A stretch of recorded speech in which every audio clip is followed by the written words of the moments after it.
कोई त्रिभुवन में जिसकी रक्षा नहीं कर सकता, उसकी रक्षा के लिए मां भवानी दुर्गा अपना भयानक रूप धारण करके महिषासुर आदि दैत्यों का मर्दन करती। प्रभु है उस रूप में, दूसरा नहीं है। उनकी सामर्थ्य कितनी है? दुर्गा कोटि अमित अरिमर्दन। हरि की सामर्थ्य कैसी? अमित दुर्गाओं जैसी। 1 करोड़ अरब नहीं, अमित दुर्गाओं जैसी दुष्टों का मर्दन करने की सामर्थ्य। अमित था नहीं कि कितनी सामर्थ्य है। एक दुर्गा रूप में जब हरि प्रकाशित होते हैं तो त्रिभुवन में कोई सामने खड़ा होने वाला नहीं होता। मां भवानी जिस समय अपने स्वरूप में आती, किसी की ताकत नहीं है। ये शुंभ निशुंभ इतने बलवान दैत्य थे, त्रिभुवन में कोई इनका बाल बांका भी नहीं कर सकता। स्मरण किया समस्त देवताओं ने तो भगवान से ही शक्ति का प्रादुर्भाव हुआ। इतना सुंदर रूप मां भगवती का। शुंभ निशुंभ के पार्षद घूमते रहते थे, उन्होंने देखा, जाके बताया कि आपके महल में जितनी सुंदरियां उसकी दासी बनने योग्य भी नहीं है, ऐसी सुंदरी का हमने दर्शन किया। बोले मेरा जाके परिचय बताओ। बोले ऐसा नहीं लगता कि आपके परिचय बताने से केवल आ जाएंगे। तो उनका अगर ऐसा नहीं तो केश कर्षण निर्धुता गौरवा मां गरिष्यति, उसके गौरव को धूल में मिलाते हुए बाल पकड़कर घसीट कर हमारे पास लाओ। मार्कंडे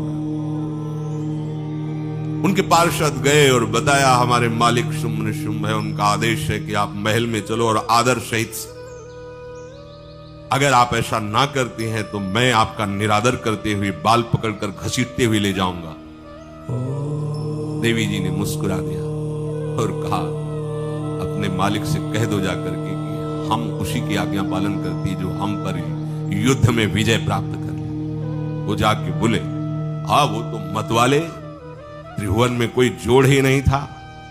आए और उद्दंडता पूर्वक वचन बोलने लगे। माता जी ने कहा बस तब तक बोल ले जब तक मैं मधु का पान कर रही हूं, बस ये पान करते ही तेरी जीवन लीला समाप्त हो जाएगी। ऐसा ही हुआ। जो ही पान करके सिंह पर सवार होकर गर्जना की, सारा का सारा अहंकार धूल दूसरी धुआ काट के फेंक दिया। ऐसी अनंत अमित दुर्गाओं जैसी सामर्थ्य हमारे प्रभु श्री हरि में, अमित दुर्गाओं जैसी, क्योंकि अनंत शक्तियों के स्वामी हैं। उनकी लीला में क्यों में अरे वो जब करुणा करते हैं, अपनी महिमा से उतरते हैं, तो भक्त जब ऐसे कर देता है तो डरप जाते हैं। माधोदास बाबा ने कहा नहीं चलना तुम्हें ब्रज में, हम तुम्हारी कहां तक सेवा देखेंगे, तुम्हें बाल भोग राजभोग। बाबा जी हैं, कभी मिला कभी यहीं रहो। वो बाबा आपके बिना नहीं रह सकते। दोबारा बोल नहीं पाए जब। ये सुन करके हृदय बलिहार होता है। ओ ऐसे सामर्थ्यशाली प्रभु अपने भक्त के प्रेम प्रणय पर भी कितना डरते हैं। ये भक्त नाच पड़ता है। ये कुतर्क की संशय की वृत्ति यहां प्रवेश नहीं करती। दुर्गा कोटि अमित अरिमर्दन, अमित गिनती नहीं ऐसी अनंत दुर्गाओं जैसी शक्ति हमारे प्रभु में विराजमान है। शक्र कोटि सत सरिष विलासा, अरबों इंद्र जैसा विलास प्रभु में। अरबों, एक इंद्र त्रिभुवनपति है, अरबों इंद्र के समान प्रभु का ऐश्वर्य है। और नवशत कोटि अमित अवकाशा, जिस एक आकाश के लिए गरुड़ जी से कह रहे हैं कि मच्छर से लेके आप तक उड़ते हुए पार पाए, बोले ऐसे अरबों आकाश के समान अवकाश है प्रभु में। मरुत कोटि सत विपुल बल, रवि सत कोटि प्रकाश, शशि सत कोटि सुशीतल, समन सकल भव त्रास। अरबों अरबों पवन के समान महान बल है। अगर त्रिभुवन में कोई बल है तो पवन में बल है, वायु बल। बड़े बलवान देव, बल में इनके समान कोई नहीं। इन्हीं के अंश से प्रकट होते पवन पुत्र हनुमान, और इन्हीं के अंश से प्रकट होते पवन पुत्र भीम। बेजोड़ बलशाली महात्मा, दोनों महात्मा बेजोड़ बलशाली। जेगिर चरण दे हनुमंता, चले उसगा पाताल तुरंता। जिमि अमोघ रघुपति कर बाना, ये ही भांति चले हनु। किलकार दे तो राक्षसियों के गर्भ गिर जाते थे। ऐसे महान बली हनुमान जी। और भीम का क्या कहना, जब ये देव पुष्प उड़ करके आया और द्रौपदी जी को दिया गया, तो द्रौपदी जी ने कहा इसका जोड़ होना चाहिए इस पुष्प का। सबसे कहा पर किसी ने नहीं सुना। भीम ने कहा कहीं भी मिलेगा मैं इससे लाएंगे। ऋषियों ने समझाया कि आगे मत बढ़ो, ये यक्षों की भूमि है, युद्ध हो जाएगा और तुम्हें तैयारी करनी है हस्तिनापुर के लिए, और तुम इधर, वो सब दिव्य हैं, पवन पुत्र है, किसकी माने। अपने वेग को बढ़ाया तो महाभारत में पढ़ के देख लो, इनके चलने के वेग से वृक्ष उखड़ उखड़ कर गिर रहे थे। ऐसे जब चल रहे थे तो चलने के वेग से वृक्ष उखड़ जाते थे भीम के। तो हनुमान जी ने सोचा किसी के समझाए तो समझेंगे नहीं, तो आगे पवन पुत्र ही बैठ गए, बूढ़े बानर का भेष लेकर, लंबी पूंछे से। मार्ग में मर्यादा है, किसी पशु को भी नहीं लांघना चाहिए। विवेकवान उपासक ऐसा नहीं कि कोई सो रहा है पशु भी आप उसे लांघ जाए, ऐसा नहीं। जो विवेक है, जो मर्यादा है, वैसे किसी सोते हुए को लांघना नहीं चाहिए। उन्होंने कहा है वृद्ध बानर ये अपनी पूंछ हटा ले और मार्ग दे दे, इस समय मैं विशेष कार्य के लिए जा रहा हूं। उनका जब कही दिया है वृद्ध, तो आप समझ ही रहे होगे कि वृद्ध में क्या ताकत होती है। अब मेरी ताकत पूंछ हटाने की नहीं रह गई है, आपने तो वृद्ध ही कह दिया है, तो आप समझ रहे हो ना, आप पूंछ हटा लीजिए। कहा हमारी आज्ञा की अवहेलना करे, ऐसे उठी नहीं, दोनों हाथ लगाया, नहीं उठी, पूरी ताकत लगा दी। पवन पुत्र भीम की पूरी ताकत लग गई, पूंछ जरा से भी नहीं।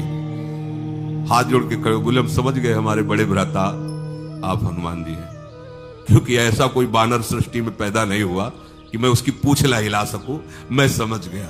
तो मुस्कुराए और बैठ के बोले हमारी आज्ञा मानो, इस मार्ग में मत जाओ, ये देव मार्ग है, ऐसे ऐसे सिद्ध है कि आपका अपराध बन जाएगा, आप शाप से युक्त हो जाएंगे, इसलिए मैं आपको मना। बोले प्रभु जब आप कृपा करके आए हो तो हमें वो रूप दिखा दो जो लंका में आपने रूप दिखाया। बोले मत उस बात की चर्चा करो, रहने दो। बोले प्रभु एक बार देखना चाहता हूं कि मेरा बड़ा भाई कितना बलवान है।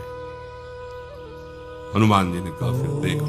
कनक भूधराकार शरीरा, समर भयंकर अति बल कांप गए। भीम जी हाथ जोड़ बोले भैया स्वर्णिम कांति, वो भयानक उनका रुद्र रूप, कांप गए, भीम कांप गए।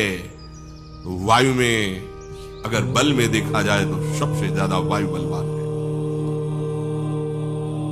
भगवान कैसे है? मरुत कोटि सत विपुल बल, अरबों वायु जैसी महान ताकत हमारे प्रभु में, संशय नहीं। वो अगर छोटी सी कार्य के लिए सहयोग लेते हैं, ए उठवा दो, ऐसा कर, भक्तों के साथ वो विनोद करते, लीला करते, उनमें बल कितना है। ऐसे पवन पुत्र हनुमान जिनके चरणों को ऐसे गोद में लिए रहते हैं। एक उपनिषद में चरित्र आता है कि असुरों पर विजय प्राप्त करने के कारण देवताओं को गर्व हो गया और सभा में नृत्य गान चल रहा था। भगवान जब किसी पे गर्व करते हुए देखते हैं तो उनको अच्छा नहीं लगता। फिर सृष्टि के विधान के प्रधान अधिकारी जब देवतागण और देवराज इंद्र और उन्मत्तता, विजयश्री में उन्मत्तता आ जाती है, तो भगवान ने एक यक्ष का रूप धारण किया और सभा के प्रधान द्वार पर दिखाई दिए। देवराज इंद्र ने कहा कि पता लगाओ ये कौन है, बिना आज्ञा के बिना सूचना के कैसे आ गया है, क्योंकि त्रिभुवनपति है ना। अग्नि देवता ने कहा मैं जाता हूं, पता लगा के आता हूं, क्योंकि किसी बलवान का परिचय पूछने के लिए निर्बल को नहीं भेजा जाता। अग्निदेव गए और कहा आप अपना परिचय दीजिए, कौन हो और यहां कैसे आए हो। तो उनका परिचय लेने के पहले हम आपका परिचय जानना चाहते हैं, आप कौन हो।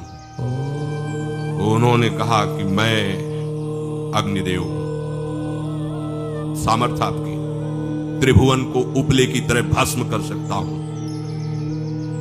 मैं समस्त प्राणियों के उदर में बैठकर अन्न और जल का पचाकर जीवन दान देता हूं, जीवन पोषण करता हूं। अच्छा, एक दिन का फेंका, हम तुम्हारी बात तभी प्रमाणित, ये उपनिषद की बात, हम तुम्हारी बात तभी प्रमाणित मानेंगे जब तुम इस तिनके को जला दोगे। कोई अग्नि देवता से तिनका जलाने की बात कहे, सहज में दृष्टि डाली, कुछ नहीं होगा, पूरा पावर लगा दिया। यक्ष जी ने मुस्कुरा कर कहा, तुम तो कहते थे पूरे त्रिभुवन को उपले की तरह जला दूंगा, अब ग्रीवा झुकाई पहुंचे। देवराज इंद्र ने कहा कौन है? बोले असमर्थ रहा उनका परिचय जानने में, वायु देवता। आप अपना परिचय बताइए, आप अपना परिचय जो आए हो तो हमें पहले बताओ, तब हम अपना परिचय दें। उनका मैं महान देव वायु हूं, बल आपका, संपूर्ण जीवों का जीवन हूं। अगर मैं रुक जाऊं तो एक भी क्षण सृष्टि टिक नहीं सकती, क्योंकि सब वायु से जीवित है, और मैं पूरे ब्रह्मांडों को तिनके से उड़ा सकता हूं। ये तिनका है, उड़ाओ।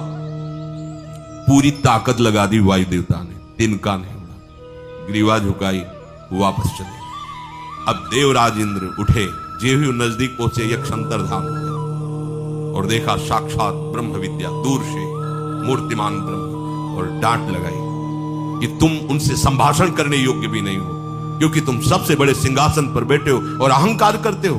तुम्हारे देवता सब सामर्थ्यहीन है, एक तिनका भी अग्नि नहीं जला सका, एक तिनका भी वायु नहीं उड़ा सका। अरे जिनकी शक्ति से शक्तिमान वो भगवान स्वयं आए हुए थे, कांप गए थे। अहंकार मत करो, जाओ, भगवान के बल से तुम विजयी हुए, देवताओं के बल से नहीं। देवताओं में जो शक्ति है वो उन्हीं के अंश से आई हुई है। अरबों वायु के समान महान बलशाली हमारे श्री हरि, अरबों सूर्यों के समान उनका प्रकाश, अरबों सूर्यों के समान प्रकाश, अरबों चंद्रमाओं के समान सुशीतलता, समस्त भयों और दुखों का नाश करने वाले प्रभु श्री हरि।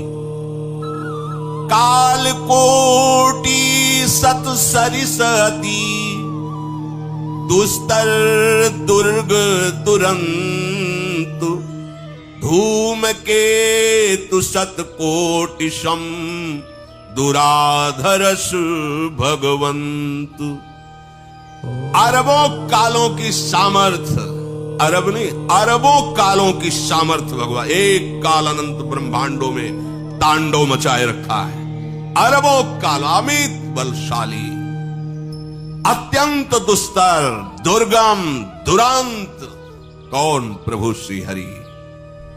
अरबों धूमकेतुओं के समान अत्यंत प्रबल सामर्थ्यशाली, प्रभु अगाध सत कोटि पताला, शमन कोटि सत सरिस कराला, तीरथ अमित कोटि सम पावन, नाम अखिल अघ पूग नशावन। कितने अथाह हैं प्रभु? बोले अरबों पाताल से भी बढ़कर, अरबों पाताल से भी बढ़कर गहरे हैं, कोई था नहीं पा सकता। कितने भयानक हैं, अरबों यमराजों से भी ज्यादा भयानक प्रभु श्री हरि है। अनंत कोटि तीर्थों को भी पावन करने वाले परम पवित्र जिनके श्री चरण है, वो तीर्थपाद श्री हरि है। अनंत तीर्थों की उनका नाम ही संपूर्ण विश्व के पाप समूहों का नाश करने में समर्थ है। हिमगिरि कोटि अचल रघुवीरा, सिंधु कोटि सत समगंभीरा, कामधेनु सम कोटि। आहा, देखो अब किसके सामने तुम्हें हाथ पसारने की जरूरत? समझो, अगर अपने प्रभु को जान जाओगे, समझ जाओगे, तो फिर कहीं इधर उधर झांकने की जरूरत नहीं, किसी के सहयोग की जरूरत नहीं। कैसे प्रभु? ऐसे वो स्थिर हैं कि जैसे तूफान चल रहा और हिमालय का आश्रय ले लो तो डरने की जरूरत नहीं, कोई भी तूफान हिमालय को उखाड़ नहीं सकता। ऐसे ही कह रहे हैं, अरबों हिमालयों जैसी स्थिरता प्रभु श्री हरि में है।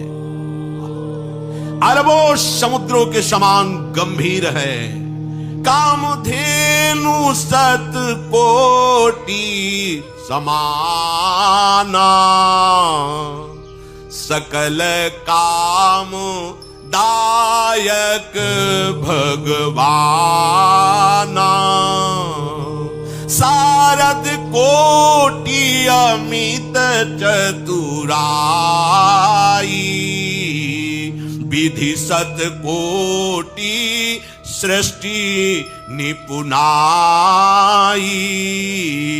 विष्णु कोटि सम पालन करता, रुद्र कोटि सत सम संघरता। अरबों कामधेनुओं के समान प्रभु श्री हरि है। एक कामधेनु मिल जाए तो निहाल हो जाए, है हमारे श्री हरि कैसे अरबों कामधेनुओं के समान है। इच्छित कामनाओं की पूर्ति कर दे उसे कामधेनु कहते हैं। प्रभु में कितनी चतुरता है, अनंत कोटि सरस्वतियों की एक सरस्वती ब्रह्मांडों का संचालन करती है, बुद्धि की अधिष्ठात्र देवी है। यहां क्या हमारे श्री हरि अनंत कोटि सरस्वतियों की चतुराई समाई हुई है। अरबों ब्रह्माओं के समान सृष्टि रचने में समर्थ। एक ब्रह्मा प्रकट कर दिया, ये वैभव प्रकट हो गया। अरबों ब्रह्माओं जैसी सामर्थ सृष्टि रचना की प्रभु में है। और अरबों विष्णुओं के समान पालन करने की सामर्थ प्रभु में है। अरबों शंकर के समान संहार करने की सामर्थ्य प्रभु में है। धनद कोटि सत सम धन वाना, माया कोटि प्रपंच निधाना। भार धरन सत कोटि अहिसा, निरवधि निरूपम प्रभु जगदीसा। अरबों कुबेरों के समान धनवान है। अरबों मायाओं के समान सृष्टि करने में सामर्थ्यशाली है। अरबों शेष भगवान के समान अनंत भार उठाने में समर्थ है। जगदीश्वर प्रभु श्री हरि की कोई उपमा कोई सीमा नहीं है। ये उपमा रहित और सीमा रहित है। निरुपम न उपमा आन राम समान, राम निगम कहे जिम कोटि सत खद्योत समु, रवि कहत अति लघुताल है। यही भांति निज निज मति विलास, मुनीस हरि बखा नहीं। प्रभु भाव गाहक अति कृपालु, सप्रेम सुनि सुख मानहि। प्रभु भाव गाहक अति कृपालु, सप्रेम सुनि सुख मानहि। प्रभु श्री हरि उपमा रहित है। उनकी कोई अनंत ब्रह्मांडों में किसी से उपमा नहीं दी जा सकती। प्रभु के समान केवल प्रभु है, ऐसा वेद कहते हैं। अरबों जुगनियों के समान यदि सूर्य को कहा जाए तो सूर्य का अपमान होता है, सम्मान नहीं। ऐसे ही जो अभी तक वर्णन किया गया उसको समझो। अरबों जुगनुओं के समान यदि सूर्य को कहा जाए तो सूर्य की प्रशंसा नहीं, एक तरह से अवहेलना है।